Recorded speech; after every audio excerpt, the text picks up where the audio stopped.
environmentalists and animal lovers. We're still in Livingston, and today we're talking to Lynne Mendelsohn from ZAWS, Zambezi Animal Welfare Services. I've got that right, huh? You've got that right. Thank Okay, you. awesome. So, welcome to the interview, Lynne. Thank you. Welcome to ZAWS. This is the Thank first you. time you've been here. Indeed, our first visit. Okay. Not your Yeah. last. No, definitely not. So, Lynne, tell us a bit about the services. So what we do, we're an animal welfare organization and we rescue mostly dogs and cats, but not only donkeys, ducks, rabbits, and all sorts of other animals. Um, and so we have 4 programs. So rescue and rehoming. And this is little Muju here, who we rescued as a tiny puppy, and we're vaccinating him and making him healthy, and we'll find a new home for him. We also do education, community sensitization. We go out to schools and talk to children. We do mass vaccination programs. We go out into communities. We do mostly rabies vaccinations, dipping and deworming the dogs, especially where people don't have access to vet services. And then the final thing we do is population control. So we do spaying and neutering for those who can't afford it. We either do it for free or we heavily subsidize the cost of that. And the reason to do that is to reduce the number of stray dogs, reduce the number of unwanted puppies and kittens, and try and then improve animal health and improve human health as well. Okay. We hear a lot of people talk about the danger of inbreeding. Could you just say a little bit more on that? There's a lot of people who are breeding for money, and we understand that can be a business, but some people are not doing it in a good way. So they're breeding brothers and sisters, mothers and sons, and what happens is then those dogs come out with deformities, like their legs are deformed or their hips are deformed, or maybe even they're mentally abnormal. And that's a problem because then these are popular breeds like the Boerboels or the German Shepherds. So there's a market for these dogs, but they're actually, people are buying a dog that's not healthy.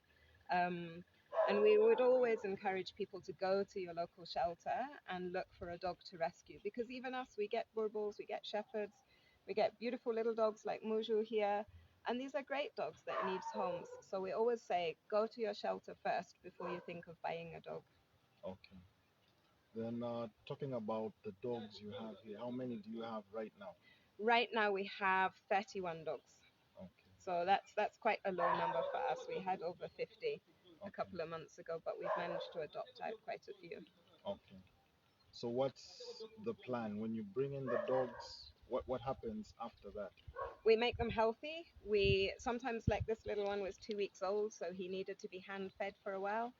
We vaccinate them, we spay and neuter them so they go out so they can't breed, and then we find homes for them. So we advertise on social media, we talk to people that we know, and we make sure that we find good homes where they're going to be loved. We want to educate people so that they know how clever dogs are and how to keep them nicely.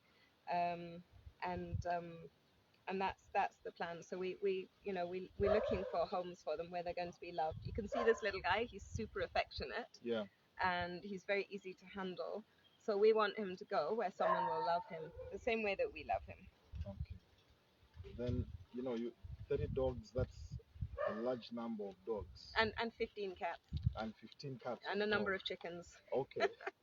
So how do you maintain all those dogs? I can see the infrastructure you have. What kind of support system do you have? We live and die off donations, of the generosity of people that support us. And to be honest, fundraising is tough. But we always have to ask people for money and for dog food and help. And that's one of the biggest things that we need. But we also need people to adopt the dogs. So if people are interested in getting a dog, if they can come and adopt from us, then at least that helps reduce our costs. Um, so it's tough, and it's taken us a couple of years to build up so far, but we still need a borehole, we still need an office block and an ablution block. So we've got a long way to go, a long way to go. But we're very determined. Then taking me a little bit off the the dog welfare, you interact a lot with elephants. Yeah, They yeah. come around. So just give us a bit of a background to the current situation involving elephants. Well, we have the elephants come onto the farm most days, and they come from the riverside, and they come across here, and they go onto the main area of the farm, which is behind us, or to the side of us, and generally the areas where the elephants can go is being reduced around the Livingston area. So I'm keen to. Okay, you can go down.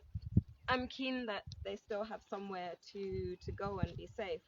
But recently we've had problems with them going near the community and people reacting in a quite negative way. And unfortunately, someone was killed not far from here. Um, a few weeks ago, it was someone who was walking at night and came across the elephants. So what we want to do is we're working with CAPS, and they're helping us to come and sensitize the community and hold activities with children. And they've had a lot of success in the Danville sewer ponds area, and we're hoping to try and replicate that here and set up um, clubs with children where we educate them, and also we give them something else to do.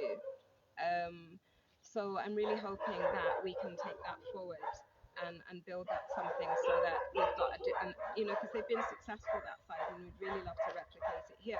But what we don't want to do is we don't want to fence the area off. We don't want to squeeze the elephants anymore, because they are, we talk about Livingston as an elephant corridor, but as you know, that's been challenged in many different ways. Indeed. So they do come onto this farm most days, and we want them to still feel able to come onto the farm. But what we would like to do is to reduce the conflict that happens when they do. Okay. Then, lastly, any message you would have out there to the members of the public? Um, well, that would take about another 3 hours.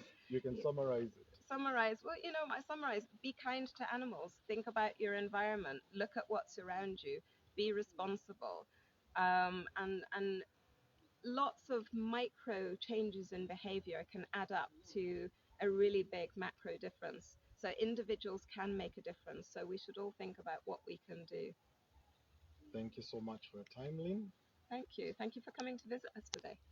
Most welcome. Okay.